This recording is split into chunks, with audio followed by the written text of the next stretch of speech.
முட்டைக்கோஸ் முட்டையில் வந்து பார்த்திங்கன்னா ஏகப்பட்ட சத்துக்கள் நிறைஞ்சிருக்குதுங்க. இதில் வந்து இப்போ ஆன்டி ஆக்சிடென்ட், விட்டமின்கள், லாக்டிக் அமிலம் மற்றும் விட்டமின் டி மற்றும் இதயம் மற்றும் கண்கள் ஆரோக்கியமாக வச்சுக்கிறதுலேயும் மிக முக்கிய பங்கு வகிக்குதுங்க. இன்னும் எக் பார்த்திங்கன்னா இந்த எக் வந்து பார்த்திங்கன்னா சரும அழகாக பராமரிக்கிறதுக்கும் ரொம்ப முக்கியமாக இருக்குதுங்க. ஸோ இந்த முட்டைக்கோஸ் முட்டையை யூஸ் பண்ணி எப்படி வந்து நம்ம வந்து பொரியல் செய்யலான்னு பார்க்கலாம் வாங்க. நம்ம குழந்தைங்களாம் வந்து பார்த்திங்கன்னா எக் சாப்பிட மாட்டாங்க. 2 குழந்தைங்க வந்து பார்த்திங்கன்னா முட்டைக்கோஸ் சாப்பிடாம இருப்பாங்க. இப்போ ரெண்டையும் மிக்ஸ் பண்ணி கொடுக்குறப்ப அவங்க ஒரு டிஃப்ரெண்ட்டான சுவையில் சாப்பிடுவாங்க.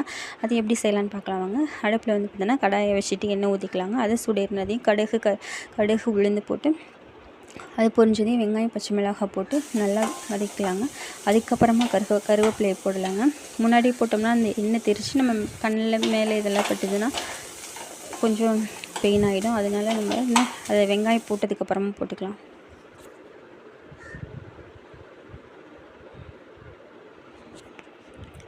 இன்னும் வெங்காயம் வந்து பார்த்திங்கன்னா நல்லா வதங்கி வரணுங்க. நல்லா வதங்கி வந்துச்சுன்னா தான் அதில் இருக்கக்கூடிய ஃப்ளேவர் அந்த மனம் வந்து பார்த்திங்கன்னா சூப்பராக நல்லா இருக்குங்க. அதுக்கப்புறம் முட்டைக்கோஸையும் ஆட் பண்ணிக்கலாங்க.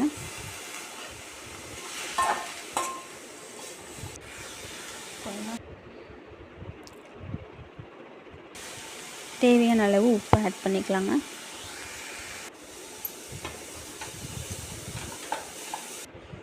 நல்லா வேகணுங்க. நல்லா வேகிற வரைக்கும் பதமாக வச்சு வேக விடலாங்க. சிம்மிலே வச்சு வேக வைப்போங்க.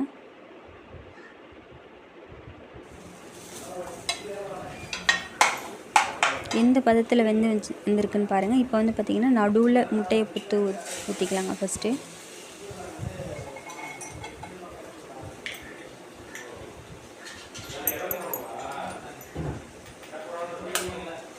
நம்ம எவ்வளோ குவான்டிட்டி எடுத்துருக்கோமோ அதுக்கு தகுந்த மாதிரி நம்ம வந்து பார்த்திங்கன்னா எத்தனை எக் தேவைப்படுதோ நம்ம உடச்சி ஊற்றி செஞ்சுக்கலாங்க.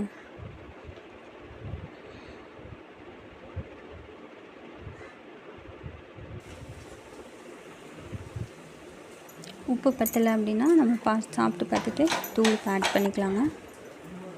இதோட கரம் மசாலா நம்ம ஆட் பண்ணிக்கிட்டோம்னா இன்னும் கொஞ்சம் டேஸ்ட் கொஞ்சம் டிஃப்ரெண்ட்டான சில நான்வெஜ் சுவையில் சூப்பராக இருக்குங்க.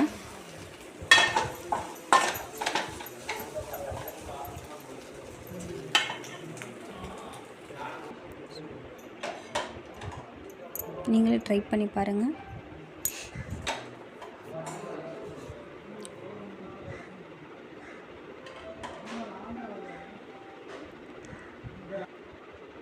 இதே மாதிரி ஆரோக்கியமான உணவுகளை வீட்டில் இருக்க அனைவருக்கும் செஞ்சு கொடுங்க. நம்ம வந்து இதில் தேங்காய் பூ ஆட் பண்ணாமையும் சாப்பிடலாம். இல்லை தேங்காய் பூ விரும்புகிறவங்க தேங்காய் பூ ஆட் பண்ணியும் சாப்பிட்லாங்க. சப்ஸ்கிரைப் பண்ணுங்கள், ஷேர் பண்ணுங்கள், கமெண்ட் பண்ணுங்கள். நன்றி.